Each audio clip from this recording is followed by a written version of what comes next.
Okay, there go the notifications. It looks like we are live. Debbie, Michael Goldsmith. I haven't seen you in forever, Michael Goldsmith. What's up, buddy? Hello, hello, hello. Drew Smith. Hello, Drew.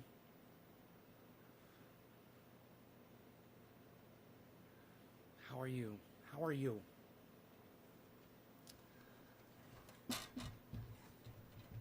All right.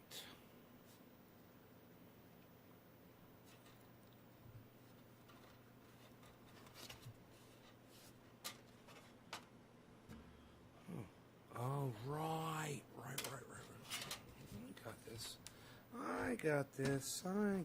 Okay, cool. We're good there. We're very good, you. You, my friend, you're very good. You. Cat. Hey, guys. Wow, look at all these people come streaming in. Holy shit. The masses have amassed. It's, you know, it's crazy. I only see the chats from Facebook. I don't see any chats from YouTube or anywhere else. Just 4 Facebooks. Let me just click over here and see what my status is. Okay, everything is online. Great. We are live. And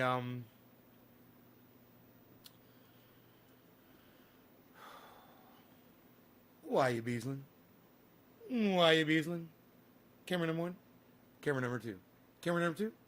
Camera number 1. Camera number 1. Camera number 2. Okay, we had enough fun with that? Are we good? We're good? Why you bleezin? Why you bleezin? Why you Beezlin? Are you Beezlin?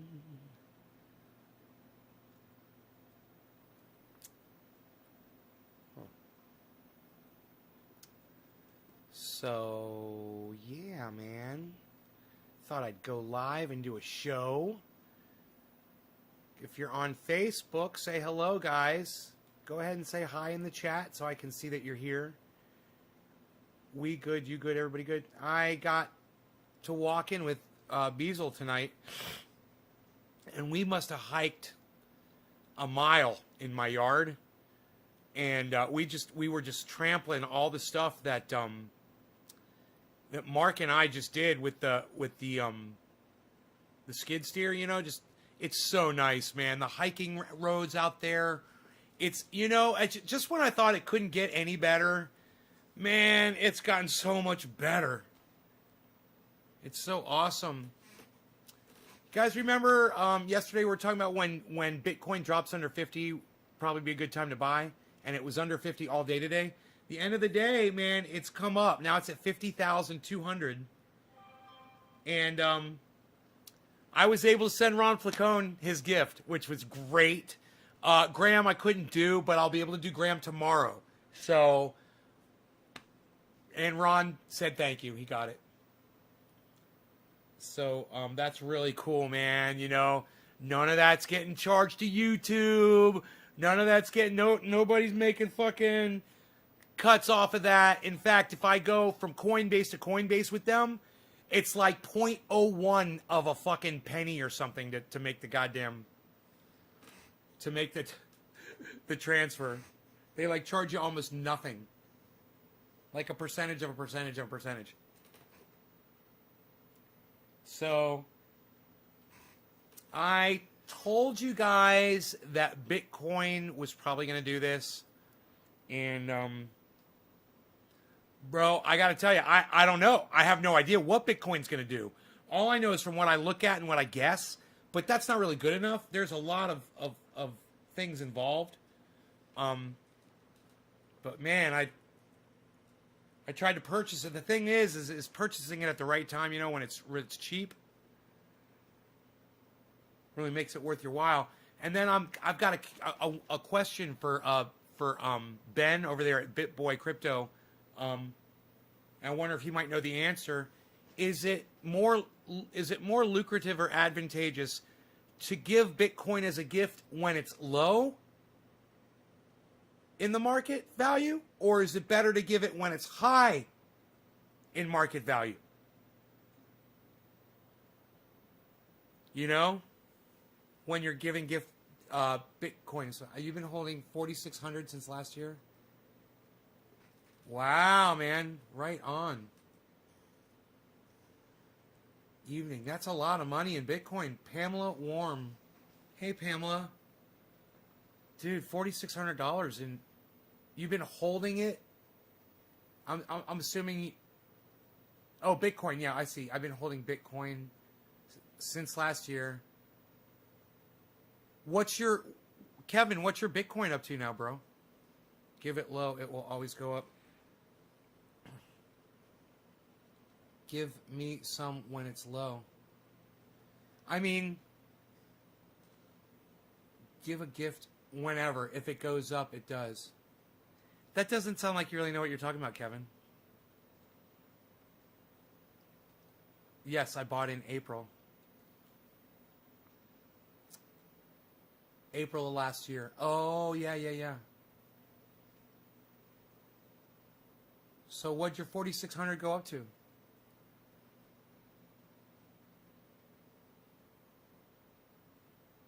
There will always be a bubble.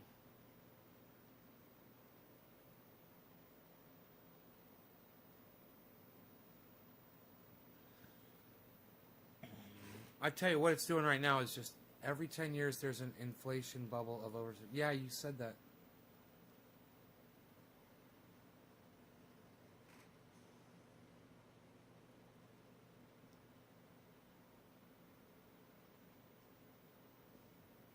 Why is it every 10 years, Ronnie?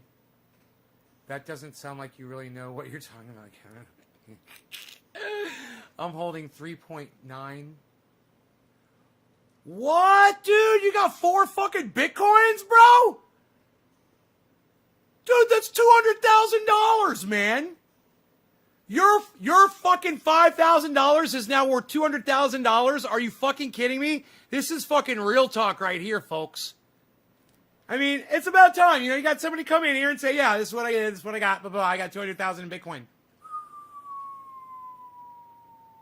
Wow, bro. So what's your plan, man? You got a plan? You just gonna sit on it? Do you ever take any out? Or have you've never taken anything out, or have you taken out like a Bitcoin already? You know?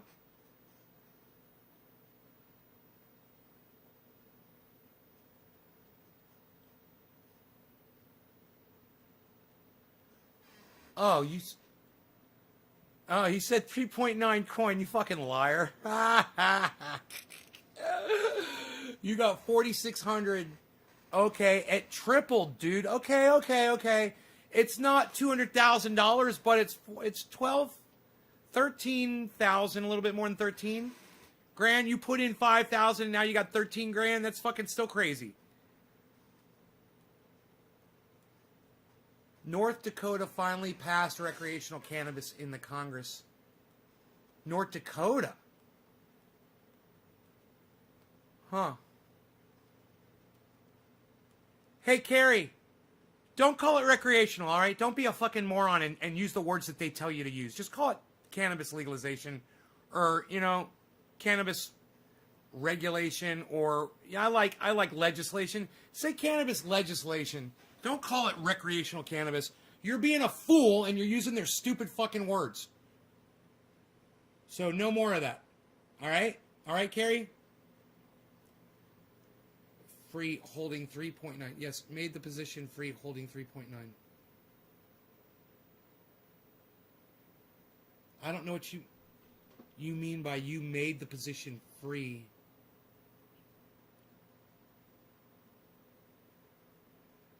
Coin is the new gold. I bought in at 4,600 getting 3.5 coins. When I was correct and is your initial assessment, I spent more in the initial investment. So when I was correct... What? Kevin, I do not understand what you're trying to tell me. They're looking for another word. Just say cannabis legislation, Carrie. Cannabis legislation. Laws regarding cannabis. Yeah, they're looking for another word besides recreational. They should just call it cannabis. They should just call it cannabis laws, cannabis legislation. They don't need to find another word, these fucking douchebags. Oh, we gotta find another word. No, you don't. Just call it cannabis. Tell him, Carrie. Tell him. Tell him I told you to tell him that. Bastards. And tell him I told you to call him a bunch of bastards, too. I like your avatar, Carrie. It's nice. It's nice to see your face.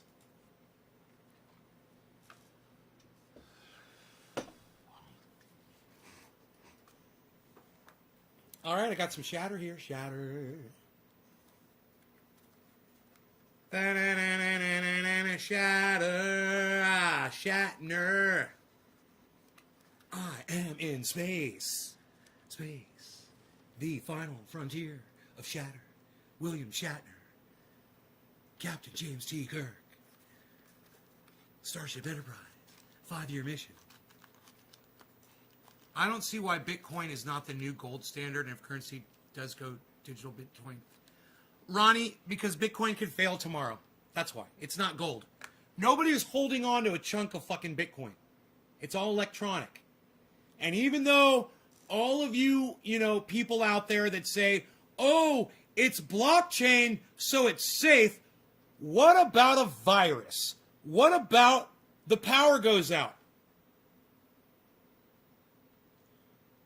Like it did in Texas. Let's say some of those Bitcoin blockchain servers were in Texas. Let's say that happens to the entire east coast of the country. Let's say it happens to the whole fucking world, man.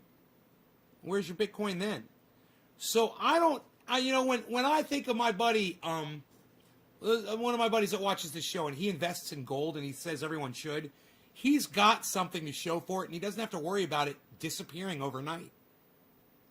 You're sure it's backed up? Well, Ronnie, that just shows you what a fucking idiot you are. You're not even listening to what I just said. Let me rephrase it. What if it's all gone tomorrow, Ronnie? What if you don't have access to it? Nobody does. What if it's all gone? No backup, no way to get to it. It's gone. Do you have a chunk of gold, like my buddy does, sitting in your house, that people would buy from you?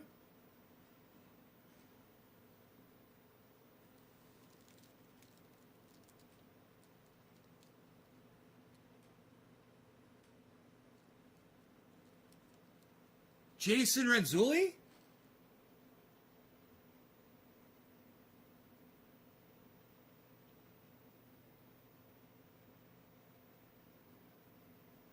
That's true. If electricity goes out, says the Bitcoin.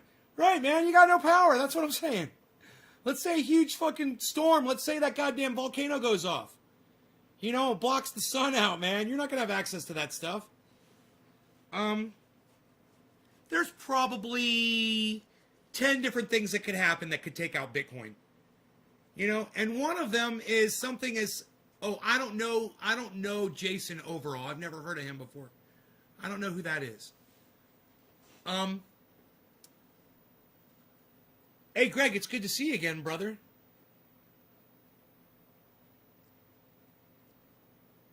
Bitcoin is a way to diversify your portfolio. It would take a complete breakdown of society to make it crash. Right. Hey, Ronnie, it almost happened when COVID came through, bro. Society almost broke down right then.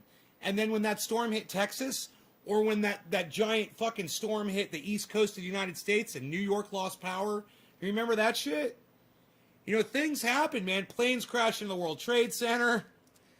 Hackers come up with a new virus. Anything electronic, man. I don't care what you say. Some fucking kid could write a goddamn virus. Mark my words, it might happen. That could take out all of Bitcoin. And you could be like, oh, but it's on blockchain and it's safe and it's inaccessible to blah, blah, blah, blah. Yeah. It just takes some fucking 13-year-old kid, some little fucking genius, to sit behind a computer for a little while. Man, these little fuckers are working on it right now. I guarantee you there's some little kid somewhere trying to figure out how to crack fucking Bitcoin. And, I know there's no master server and it does make me feel more comfortable. But at the same time, people think that it's a lot more secure than it really is. When you watch the value of Bitcoin just totally fucking drop on one day, You know, let's say Elon Musk, he doesn't give a fuck about you or me, right? Let's just say he's like, hey, man, I'm going to pull all my shares out of Bitcoin. 1.5 bill. Well, now he's probably got 2 bill now in there. You know, and he's like, yeah, I'm just going to take it all out and let the chips fall where they may. And then that crashes the goddamn market. And hey, man, one man could do it. He could pump it up. He could fucking take the air out of it. You know, and anybody else that wanted to do it, like Bill Gates or any massive billionaires out there, you know, someone from Dubai that had a shit ton of money, it's just like, hey, man, let's do what Elon Musk did. Fuck it. Yeah, it could happen. You lost 22% in one night, and then you got it all back, and then they pull you back in. El Padre says Bitcoin. Yes, Bitcoin. That's what we're talking about. You buy in at that point. Yes. When fucking the whole goddamn thing collapses, that's when you buy in, but it might not ever go back up again. You know? Yes, I like to see that. I like to see the stocks when they're low. I like to see them when they're high. When they're low, I like to buy them, and when they're high, I like to sell them. El Padre says Bitcoin again. El Padre, if you spam my stream for no apparent reason, I will just block you. I'll just block you because you already strike me as a stupid little fucking cunt bitch. But maybe your computer is just echoing, and that's okay. But if you fucking do it again, bro, outsters. Don't do it again. Don't spam my fucking chat for no reason. You got something to say, fucking say it. We don't take spam. We don't take too kindly to spam up in this chat. You little fucking Halloween troll bitch ass.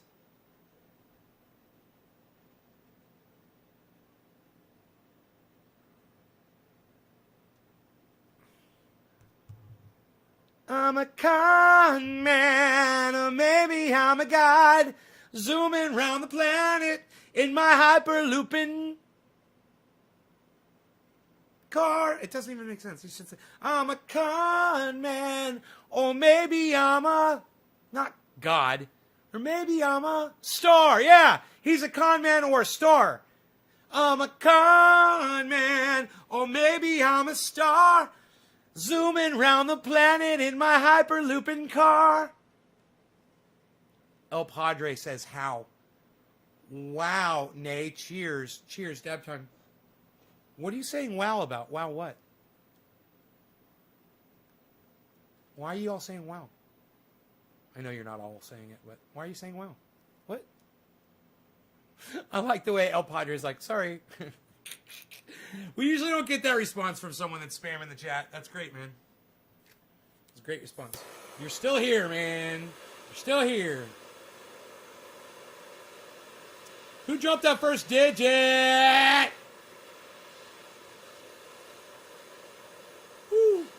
Who dropped the first? Who dropped the first digit? Who dropped the first? It was nobody. Nobody dropped any digits. Wow, look at y'all, a bunch of noobs.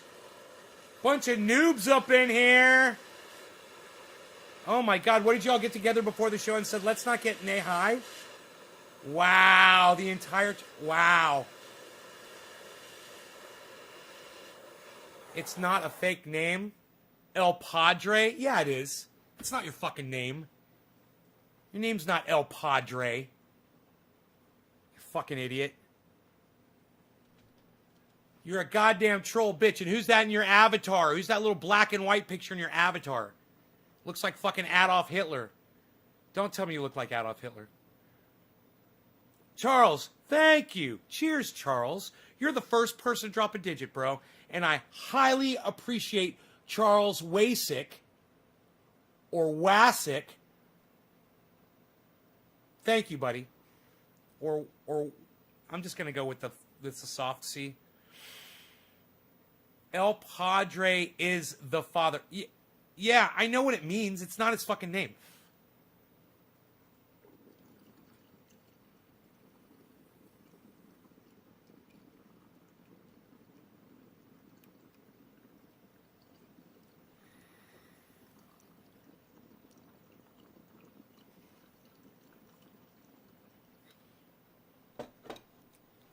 El Padre, well, fuck police and fuck pigs and fuck cops and fuck you. All cops are bad, bro.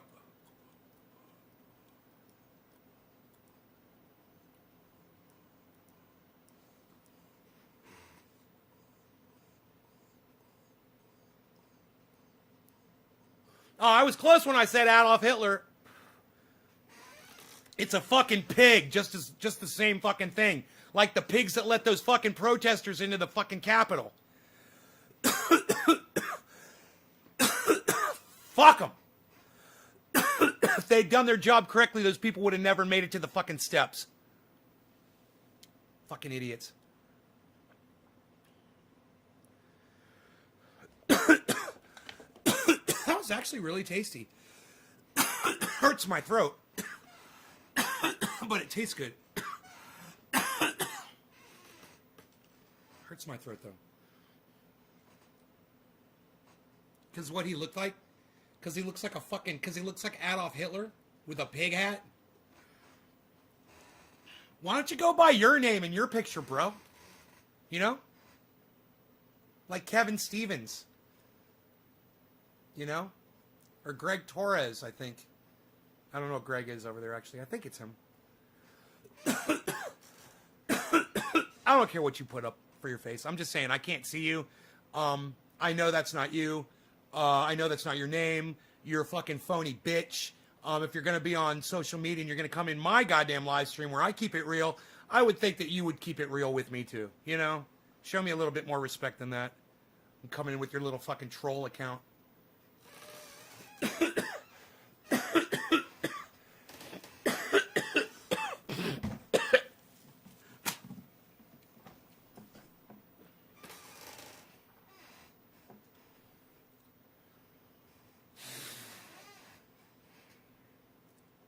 What kind of oil? Shit oil, whose name does not get repeated on my fucking live stream because it sucks. You know, I just realized I sent them a letter back and they never fucking responded, the people that sold me this garbage. Now that it hurts my throat, I'm remembering it. Isn't that funny? Yo, have a good time. All right, keep ablazing. All right, take it easy. Keep ablazing's leaving, I guess.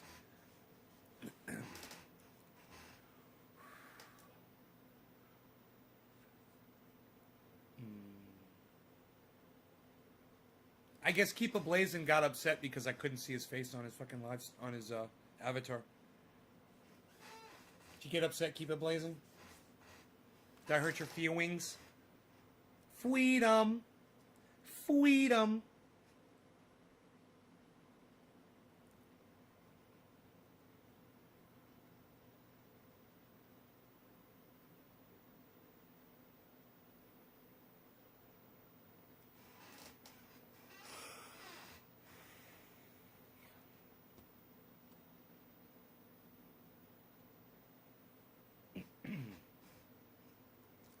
It's like when you do dabs, you always want to do more than one, you know, but when it hurts your throat, you're like, fuck you. You know, why would I do that? Why wouldn't I just grab my rosin and smoke some of that instead, even though I'm almost out? It's smoother, and it'll get me just as high, if not more high. I'm a con man, or maybe I'm a star, zooming around the planet in my shitty tunnel car.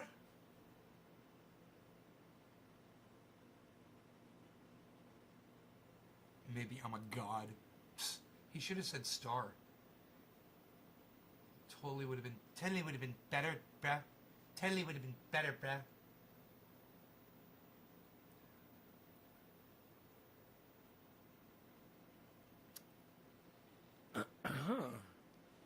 Oh, here it is. Oh, I've got just enough for several dabs.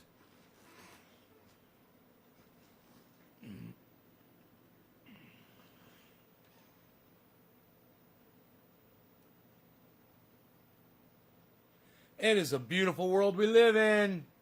What? Now that's smooth. That's gonna be smooth right there, pal. Not this dispensary garbage.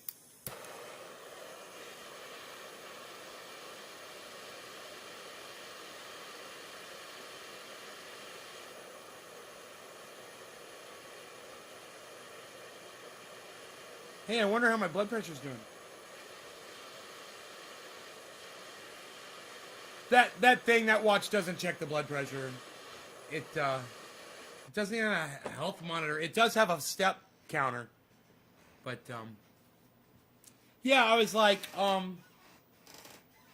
hey, it's quarter of the hour. Who am I smoking for? Who's dropping digi-doos on me? Who's dropping digits? Charles. Come on, who else is going to drop a digit?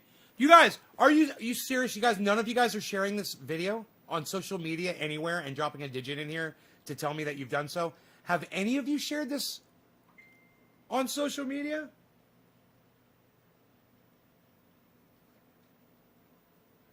Have any of you done this on social media?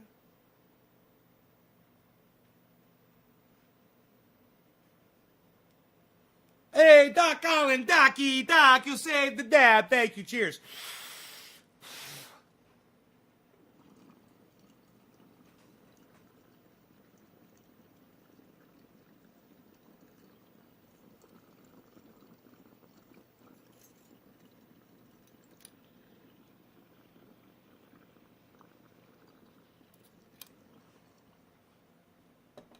Tasty still. Tasty, smooth, no pain.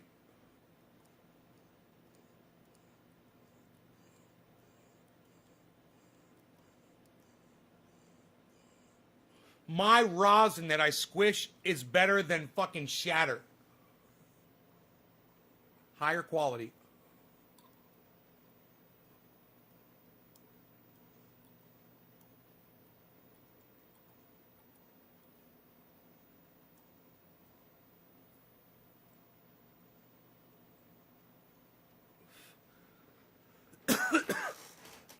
Why, you Beezlin? Beezlin went to bed. Like I told you, I took him for like a mile walk on the property, and he walked and walked and walked, man.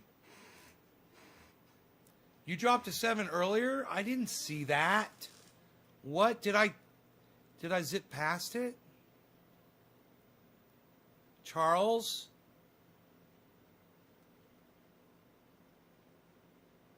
Bro, dude, did you see it come up on my screen?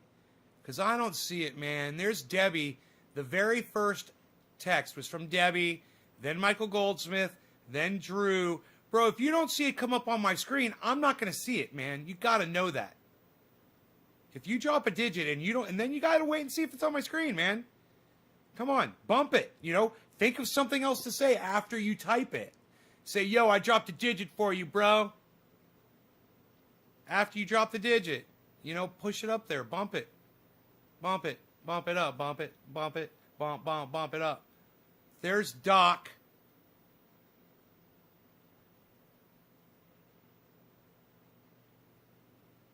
Yeah, that's after Charles. Doc. Doc's 3. Randy's 3. Hey, man. Come on, you guys. You guys gonna share this video for me? Seriously, man. Come on. You guys realize that BitBoy Crypto has 20,000 viewers when he goes live? And you guys won't even share this video for me, man. You guys won't even share this video for me. You're right, Nay. My wrong. Oh. Maybe you did it on the earlier show, bro. You think about the earlier show, bro? You think about the earlier show, bro? Hey, man. I have no shame when it comes to my audience. I love you guys. I trust you guys. I hope you trust me. I have no fucking shame when it comes to you guys. Please, please, please share this. Go on social media. Tweet it at somebody. Go on Facebook. Put it in a group.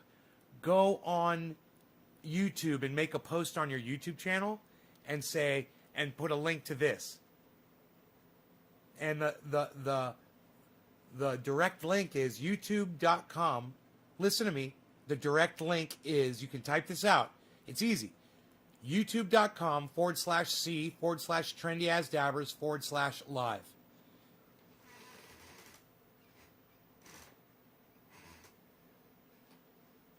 That's the link, and it should work still. And it's the letter C. youtube.com/C/trendyasdabbers/live. C Trendy As Dabbers Live. Separated by forward slashes. I should... Dude, BitBoy Crypto has 20,000 views. I'll take 200. I'll take 200 for 50, Alex. I deserve 200. If BitBoy Crypto has 20... I'm sorry. Yes. My brain just melted inside my skull.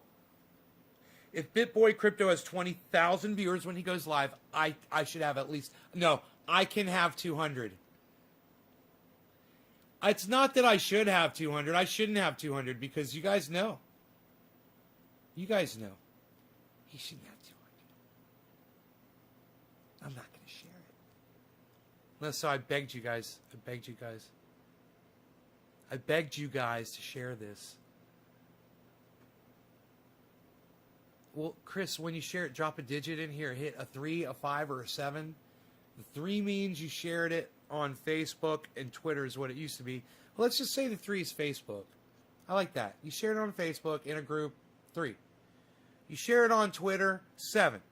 You host it on your channel, like Twitch, 5. 357. One of those numbers, depending on what you did. Chris, I'm going to assume you shared it on Facebook because you're typing from Facebook. Am I correct? That would be a 3.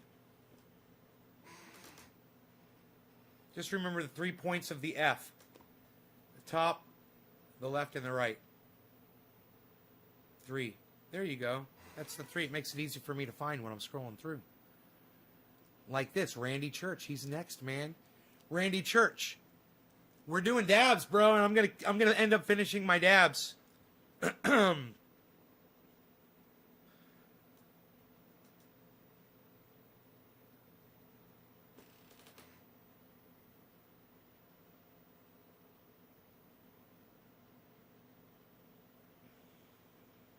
I haven't smoked dabs like this. My dabs, good dabs, in quite some time. This is going to be good. This is going to be a good dab. I'm going to like this dab. I'm going to smoke this.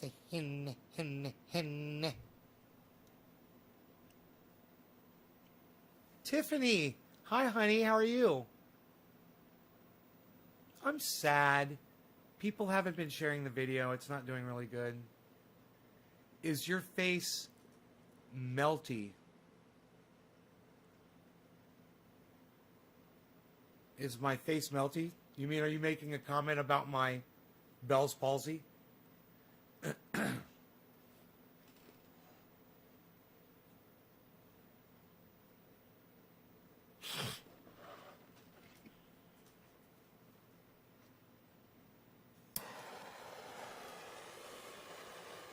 That wouldn't be nice.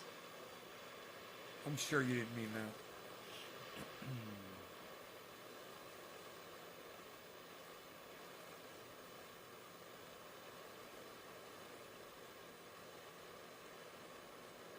It works. YouTube.com/C/trendyasdabbers/live. There it is. Doc Holland. Doc Holland, just put the link in the chat.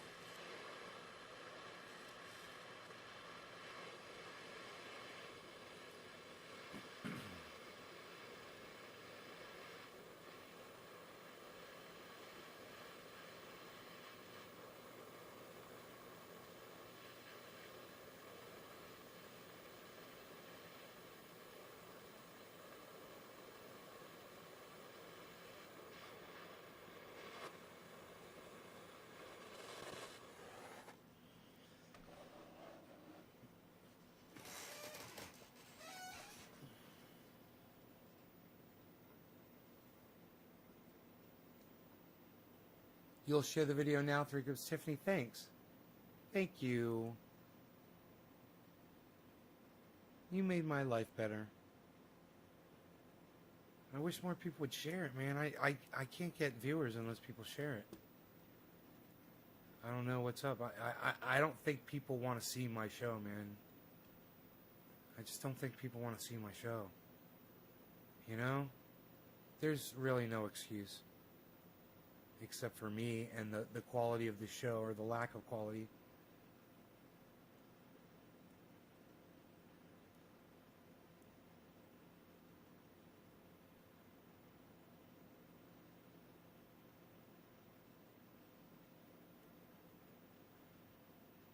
Okay, there's 24 people, not including Trovo. So thank you for the 24. That's actually, I'm happy with that. I didn't think there'd be that many, because there was such a poor response in the chat. So thank you for that, for the 24 of you that are here. Cheers, everybody. I forgot who this was for. God bless America. Randy Church, cheers.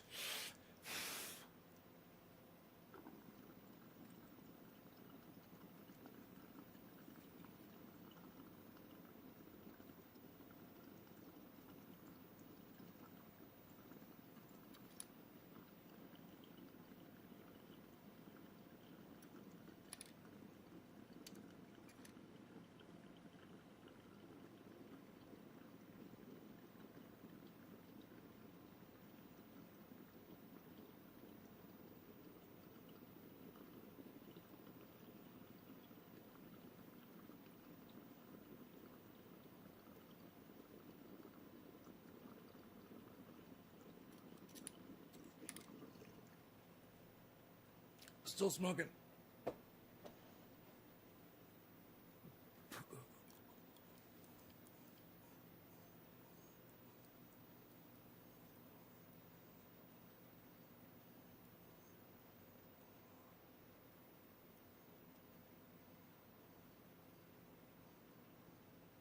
Can't even see them. They're invisible. It's probably the green screen is blocking the light that shines down right here. Fuck.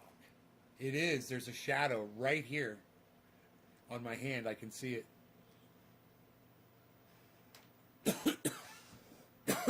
Huh. Right there.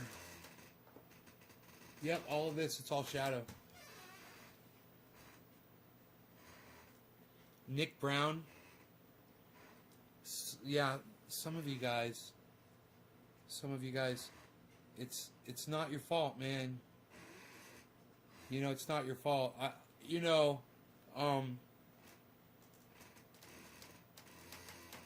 don't deserve to have people watching the show, man. So it's all right. The good thing is I know it. You know. But I just refuse to conform, man. And that's a problem that I have. I have a very hard time conforming. When I am sitting with a group of people, I'm fine, you know. But when it's just me, I'm a fucking beast. I'm a savage, man. Did you guys see Savage Joy, Marie, on Ron Placone? Did anybody go and watch that after I recommended it? They talked about cannabis. And Ron mentions at the beginning that he doesn't like that they're calling it marijuana and that he'd rather them call it cannabis. It's fantastic. Steven Culbertson, thank you for the 3, brother. Oh, yes. Thank you for the share. Yes. Thank you for the share. Thank you for the Aiden Hawk. Hello. Thank you for the share. Randy Church. Yes, sirree. Chris Frisley. Chris Frisley. God, is that like the coolest fucking name ever? Dude, is your name Chris Frisley?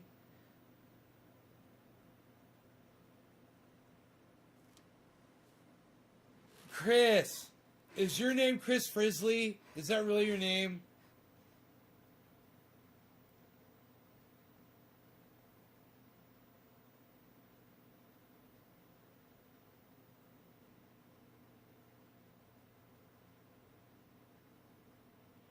Dude, did they call you Frizzly, the motherfucking grizzly? Dude, tell me your name is Frizzly. That's true, Daniel Sears. I love you, Daniel Sears. I love you. Thank you. Thank you so much.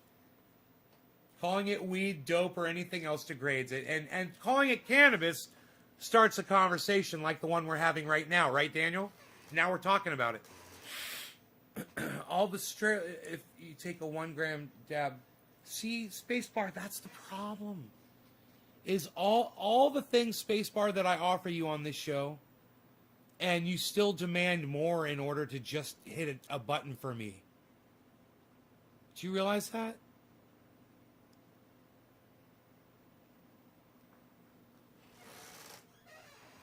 Everything the show offers, between the interviews of the other people and, you know, my instruction on how to make triage oil, how to grow cannabis, how to store it, how to smoke it right, how to save it so you have a bunch, how to grow vegetables, how to go off grid.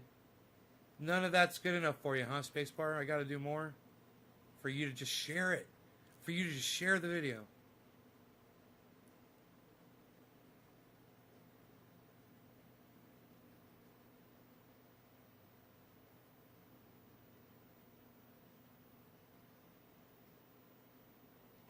I'm so happy for you, Nate, getting into Bitcoin. I love to see the excitement having someone else.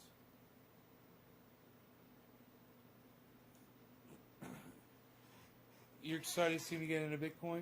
Would you still watch me if I wasn't into Bitcoin, bro?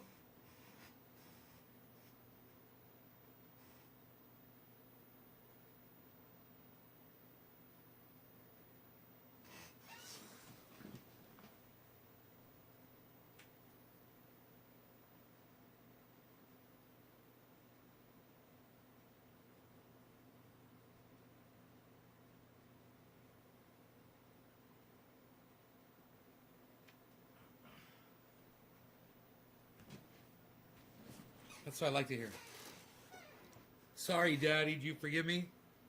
Spacebar, yes, I do forgive you. Could you call me Nay instead of Daddy, please? N-A-Y. It'd be like we'd be buddies if you call me Nay, N-A-Y. What's up, Heavy Padilla? Chilling in the hill with Heavy Padilla. I watched you before I got into Bitcoin. Fuck yeah, son. You helped get me into Bitcoin, bro. You realize that? You and Graham Elwood talking about it. Stephen Colbert. No, not Stephen Colbert. It was John Oliver talking about it.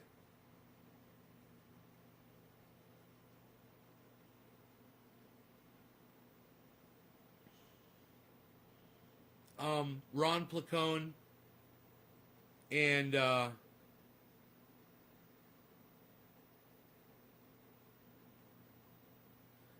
more people from the audience here asking me and mentioning it, and I was always against it, always against it, always against it, and then someone got me to look at it. I heard what it was doing. I heard it was at 30, then it went to 33, then it went from 33 to 47, to fucking 47. It blasted, and it was 55. I was like, I think I'd be stupid not to get into it. I'm always saying, I've got this money and I don't know what to do with it and blah, blah, blah, blah. Why don't I just take some of it and put it on that and see what it does? And then if it, you know, and I diversified too, man. I put my money on other stocks. My cat's playing with my belt, acting like a little kitten. Oh, wrong camera.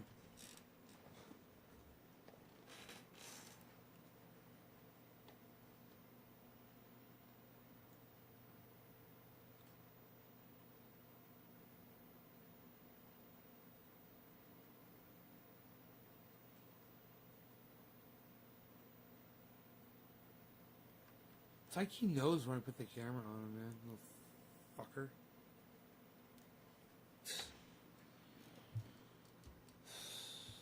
Unreal, pal.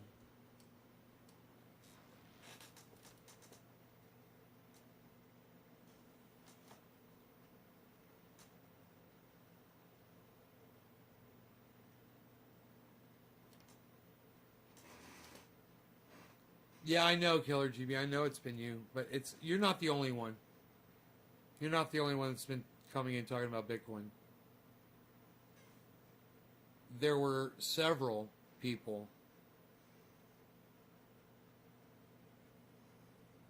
And there were even random people that came in mentioning it that I didn't know.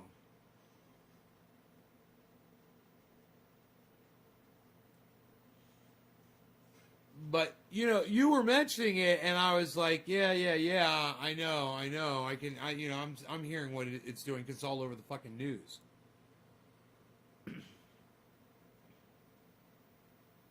Especially after what Elon Musk did. You know, and then they're just covering it all the time.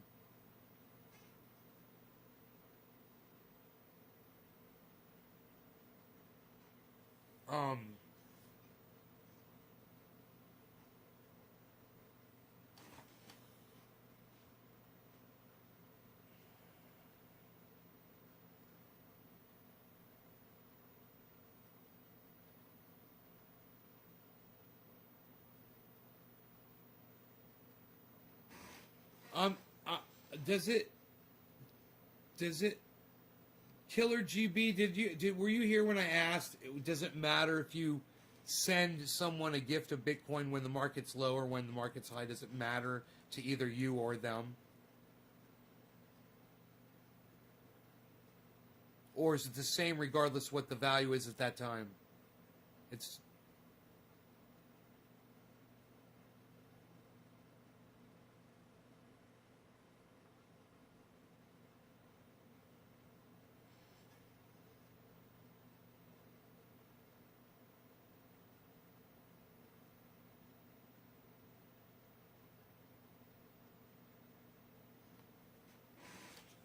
Hell yeah, Daniel. Have you tried the triage oil, bro?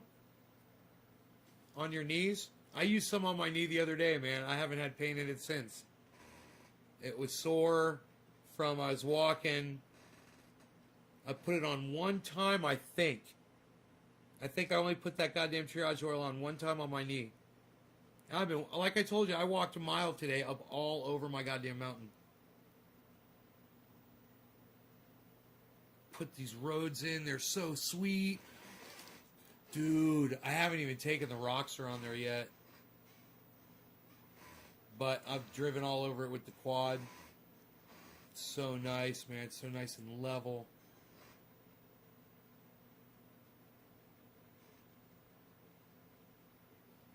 Oh, it's only 3 ingredients. You can make it yourself, Daniel. Do you do dabs, bro? Do you do dabs out of a rig like this, man? You empty the water out of it, and then you put alcohol, 99.9% alcohol in there, and you switch it around. Warm alcohol works great. Switch it around. It loosens all that stuff up, and it completely liquefies it. It goes in the alcohol. Then you take that while it's liquefied, and you pour it into a dish, and you evaporate the alcohol out completely, get all the alcohol out of it, and then you're left with reclaim oil. Do you have any reclaim oil? Have you saved any reclaim oil? Ever? You have like a little bit saved up?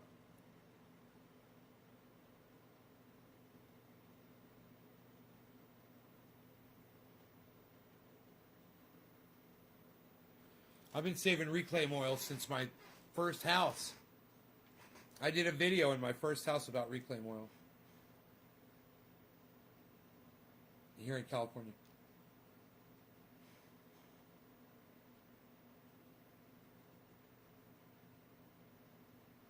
All right, killer. I'm sending them both the exact same amount.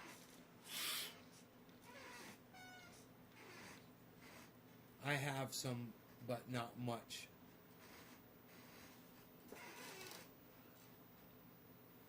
I have some, but not much.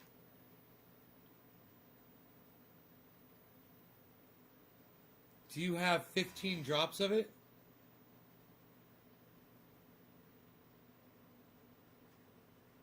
You have 15 drops of reclaim oil?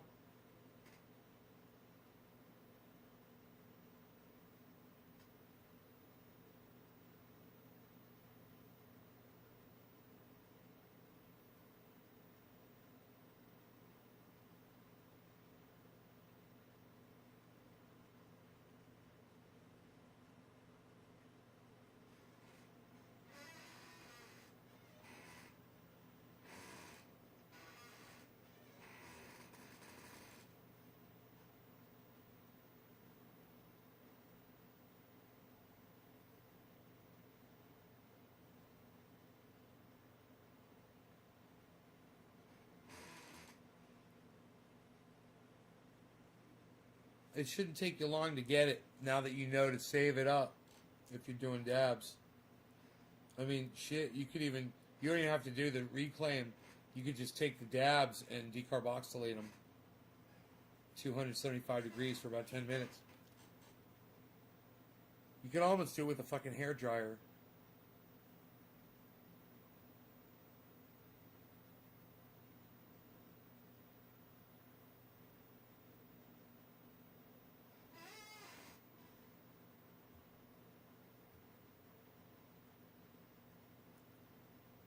You mix 15 drops of 15 dabs, 15 drops of dabs. They're not 15 dabs. It's 15 drops of reclaim oil, right? With 15 drops of coconut oil. Mix those together, liquefy them. You just have to get it warm enough to liquefy it. It doesn't have to be super hot. Once you liquefy that, get 1 ounce, get a 1 ounce jar, and you put 1 ounce of coconut oil in this jar. Take your now it's 30 drops of 50-50 that you just made, which was 15 drops of coconut oil, 15 drops of your THC oil, which was your reclaim. And it doesn't matter what strain you're smoking. And then you put in 7 or 8 drops of peppermint oil. And then you shake it up.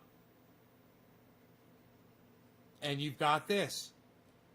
And you get the peppermint oil from Amazon or all over the internet. They've got peppermint oil. Just get a good quality peppermint oil. And be careful, peppermint oil is dangerous. It's very strong. It's very strong. It can blind you. I put a couple of drops of peppermint oil in this to train the dog when he was younger. I would just spray a little bit on anything that he would chew on, and he wouldn't fucking go near it. Then, come to find out, this stuff works on cleaning windows and glass.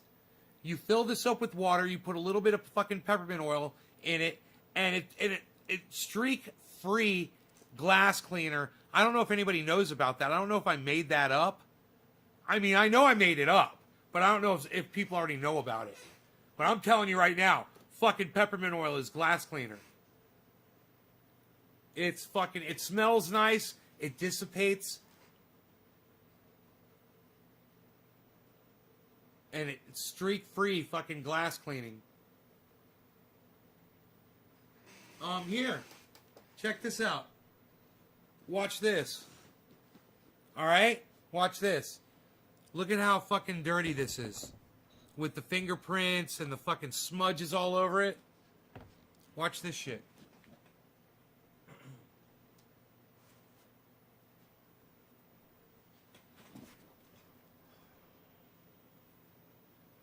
Got peppermint oil and water, right? Mostly water, just a little bit of peppermint oil. And then I'll just spray it on. Watch this thing fucking clean up.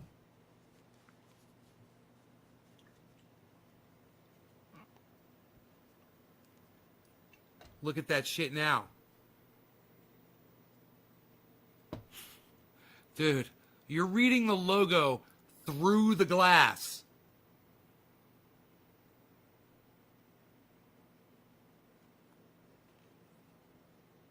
Look at that shit. That's fucking... Is that already a thing? It's gotta be. People must have already known about that. Because I figured it out real fast. Someone else had to try it too. You know, but if you mix peppermint oil in water to, you know, to keep your dog or your cat from fucking with shit. And, you know, look at the base now. The base was disgusting. Now look at the base. Look at it sparkling. Fucking no streaks. And if I wanted to clean the inside, I would just take the rag like this, right? And spray a little peppermint oil on the rag, right? And then take it. Oh, it smells so nice. And then just take it and just put it right down inside.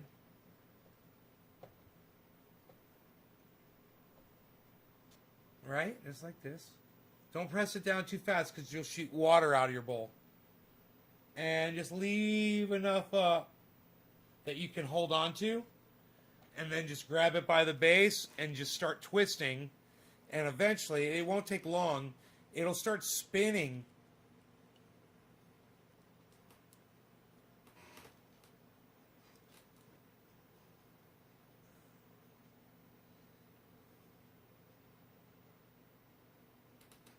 Inside there.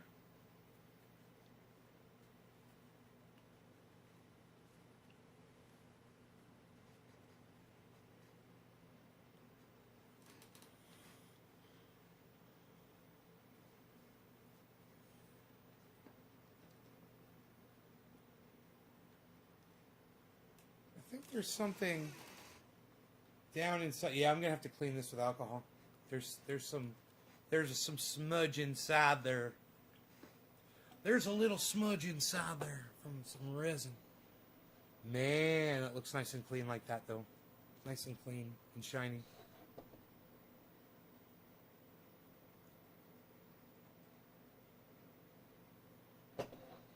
Bro, I use it on my glass on my windows. I did it today. I cleaned it cleans where the dogs from next door come over and they're muddy and they're wet and they put their paws against the glass and they put their nose against the glass and you could see smears all over that fucker. I spray it really good with some peppermint oil water, man, and just wipe it down once that way, once this way, and then I look to see if there's anything on there that, you know, like little tick turds. Fucking see a little tick turd, a little mid shit on there. A little mid shit fucking...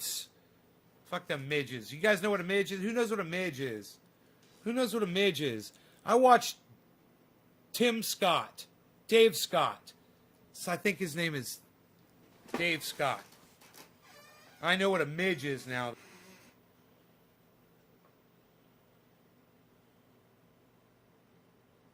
We had a different name for him in Florida.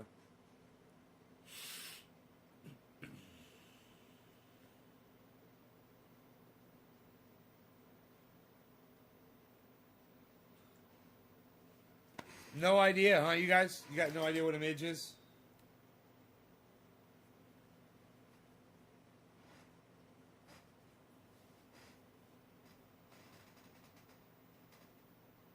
Not even a guess?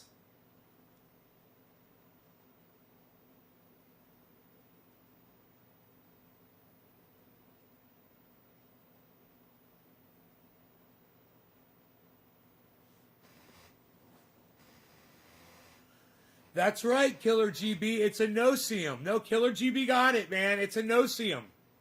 That is correct. A midge is a no-seum. They are little fucking bastards. Just thinking about them makes my fucking skin itch. You know? Oh my god. Those things make your skin crawl, bro.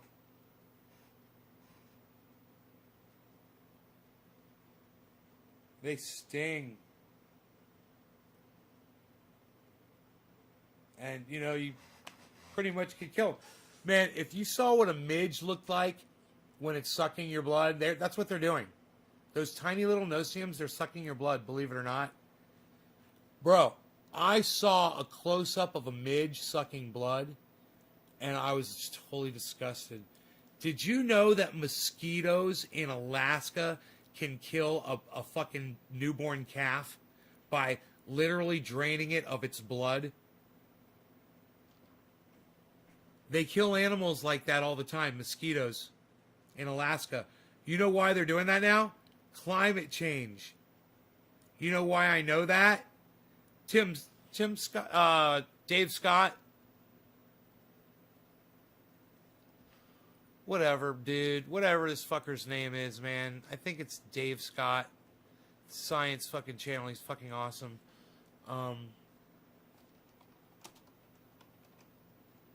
He's talking about cicadas. No, not Dave Scott. My bad. Not Dave Scott.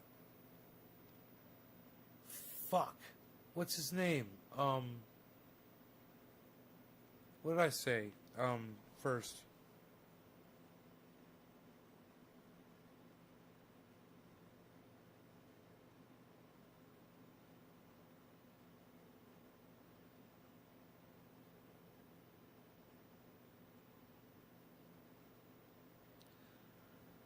Maybe he doesn't use his name. Hold on.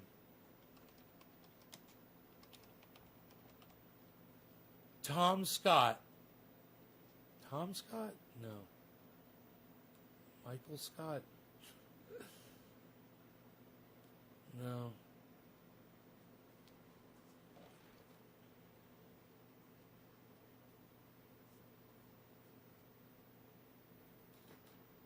I forgot his name, man. I forgot his channels. Maybe if I go through my library, I'll see some of his...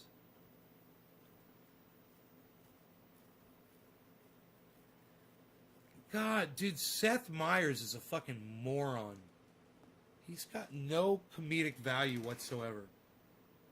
Man, it's just so fucking unfunny. He's so not good, you know?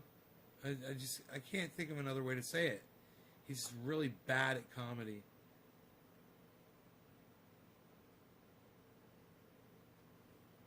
His name Dave Scott or something? What's his name? Tim Scott? Oh, is it Tim? Maybe it's Tim Scott? Is it Tim Scott? Why is that popping in there? Tim Scott. Tim Scott.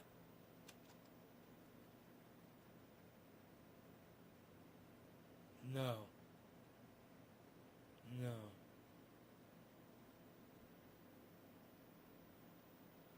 No. Oh, isn't that funny? Isn't that funny? I forgot this guy's fucking... I forgot his name.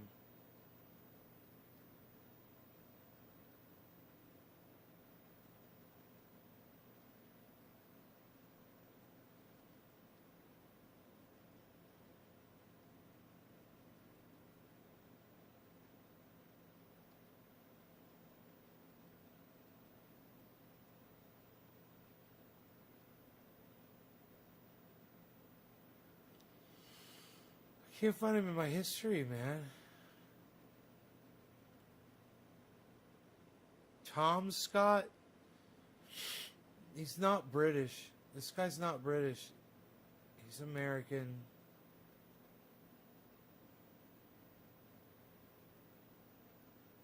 It's so funny.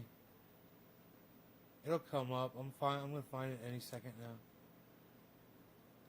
In my watched videos.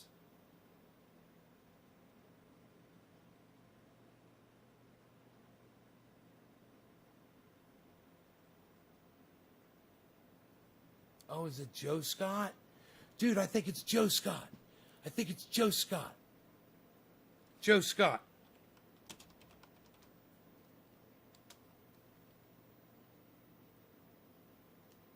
Joe Scott.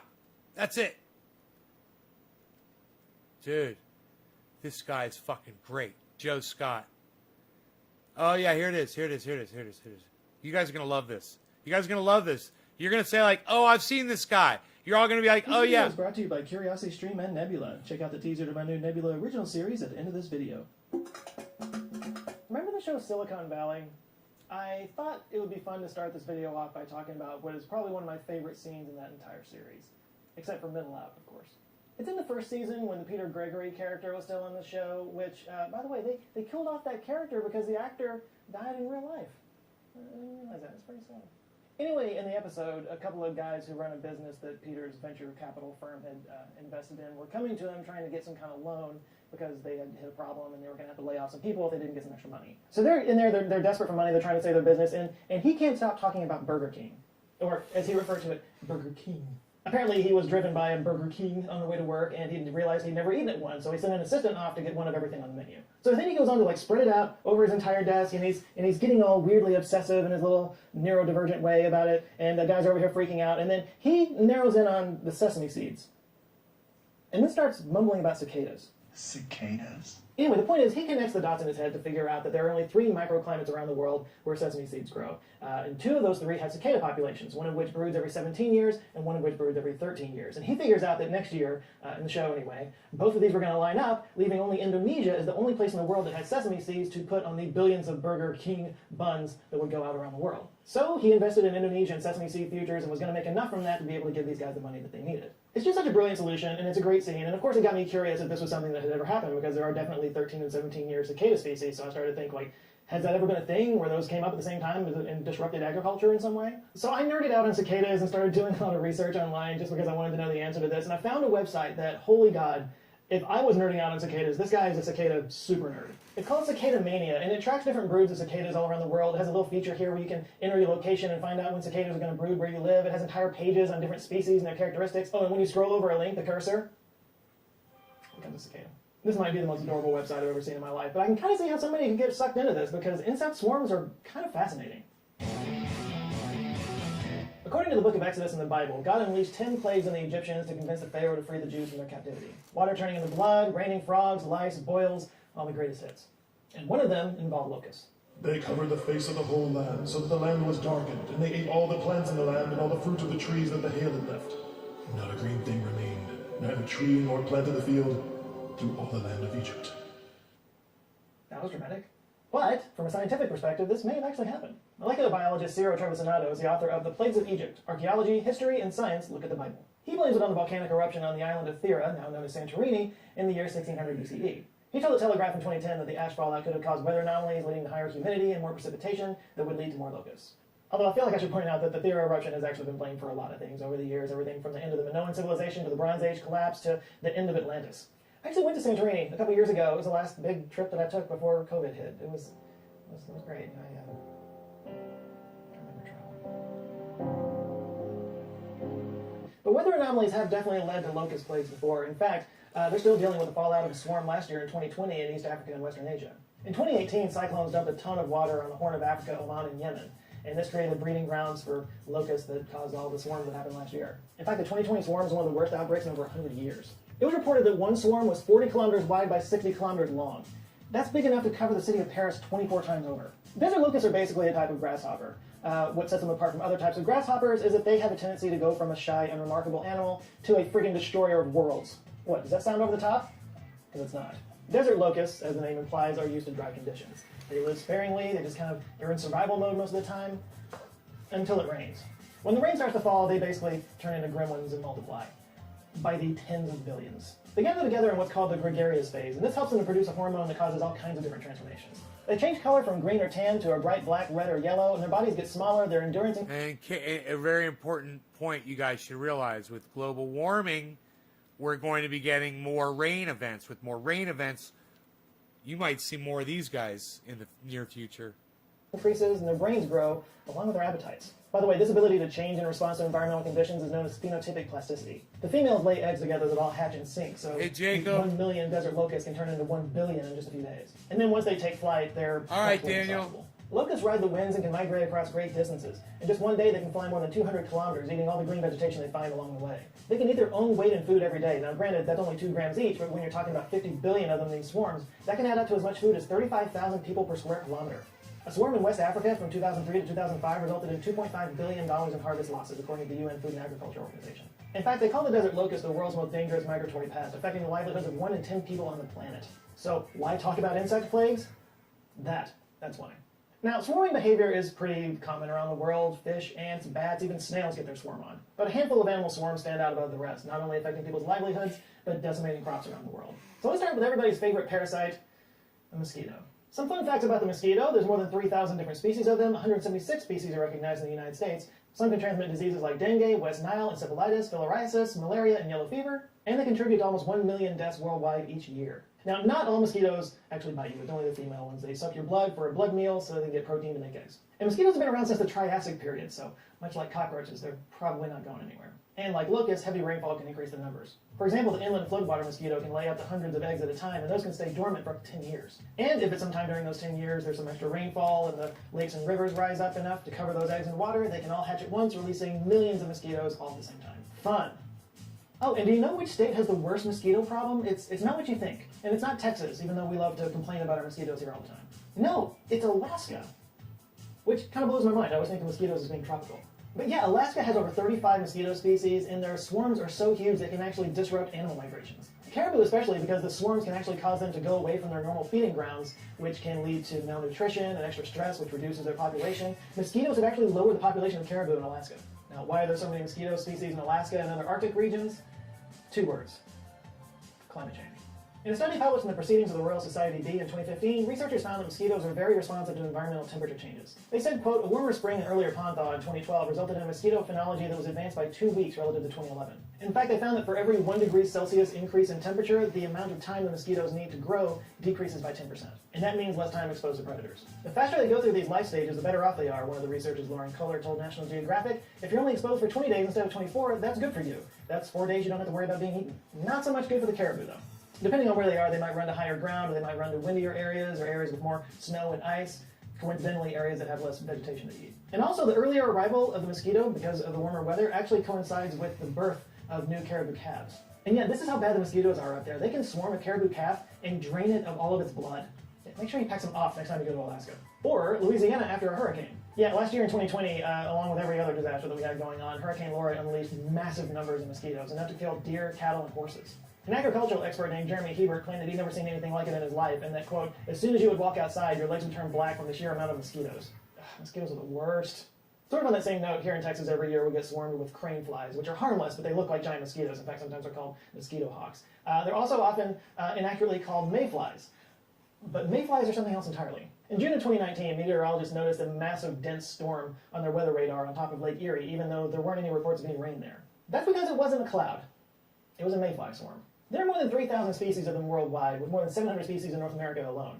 Mayflies hatch from their water larvae state in late spring and continue over the summer, hence the name mayflies. And when they hatch, they do it all at the same time, creating a mass of mayflies. So we experience mayflies as these massive swarms that only happen for a few months at a time, but they actually live most of their lives in water. Once they hatch from the water out of their larval stage, they only live for a short amount of time, usually just a few days. They live for such a short amount of time outside of the water that most adult mayflies don't even have mouths. They just exist off of the stored nutrients that they have. In fact, females of the Delania americana species only live for about 5 minutes. And what are they doing during that 5 minutes?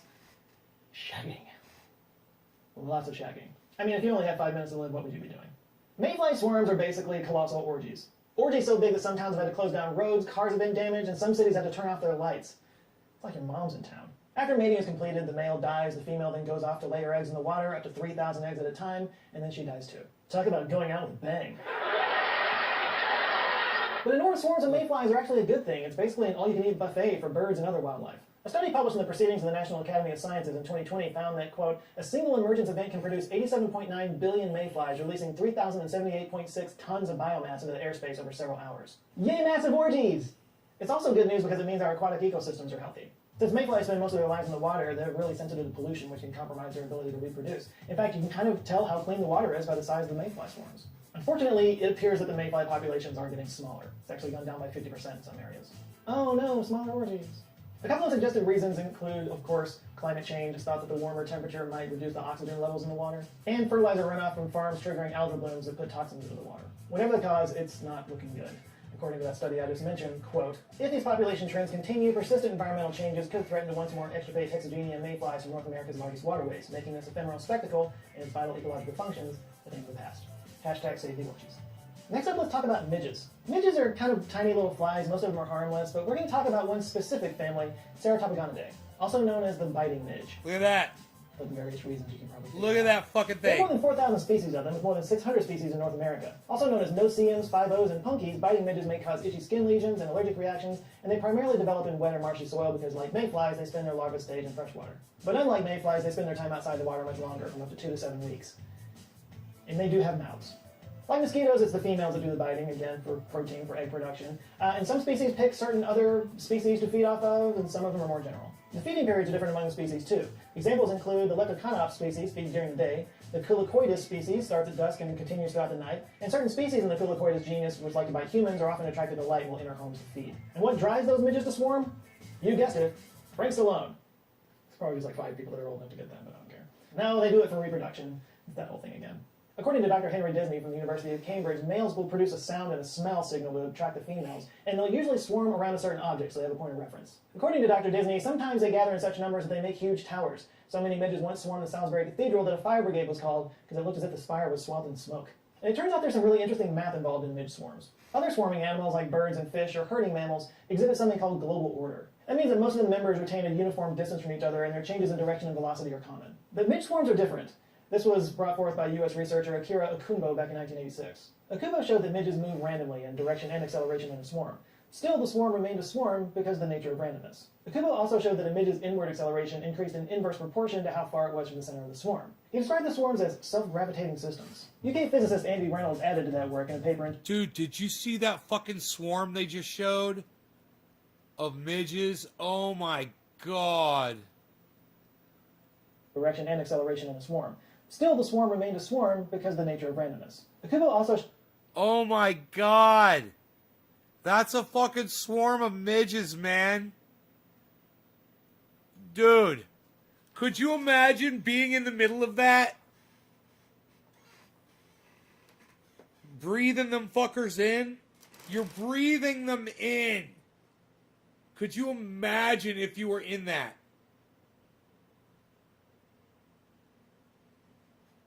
Dude. Look at that.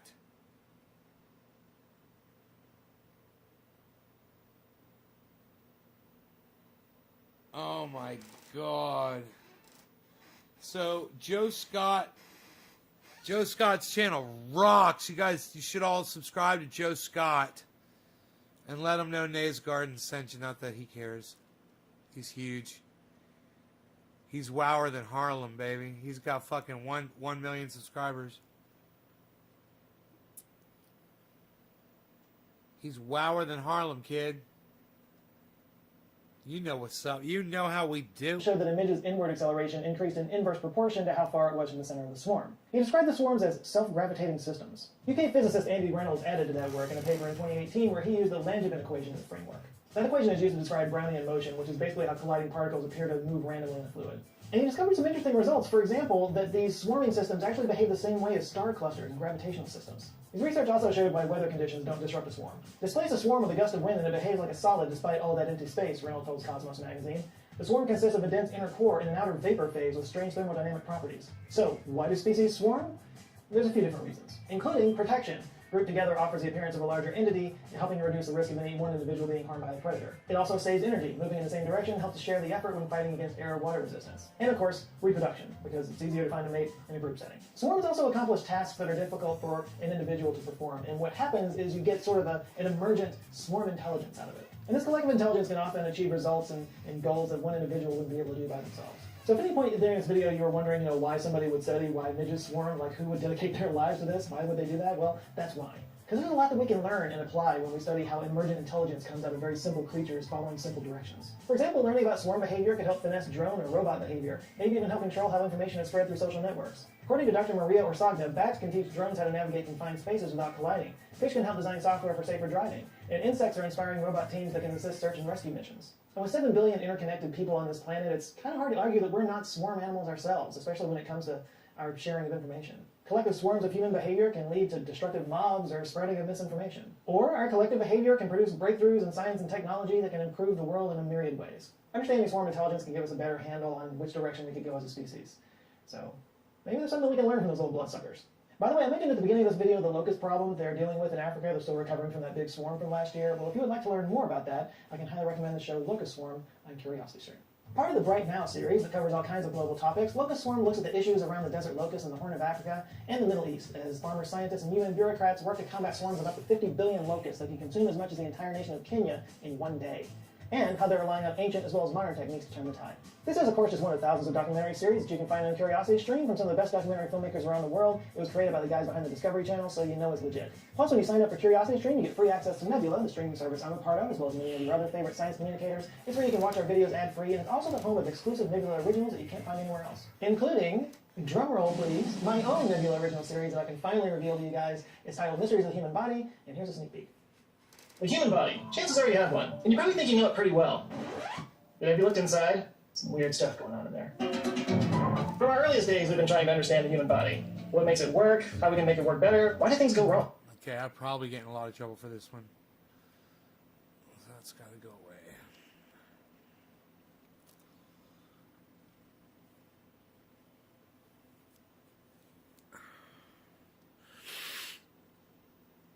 You guys are a lovely audience. We did some long shows today, huh? I will see you guys tomorrow. Take care, everybody. And go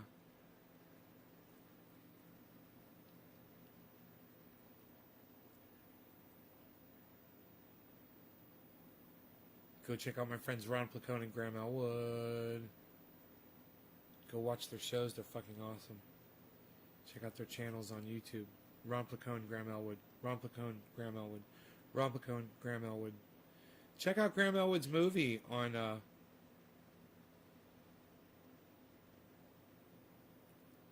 YouTube. It's called Earbuds, but it costs like $4 to rent or something like that. But it's really good. Earbuds by Graham Elwood.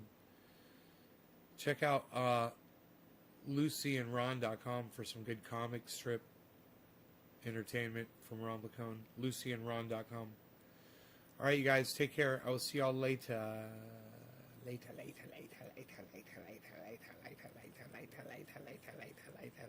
Goodbye.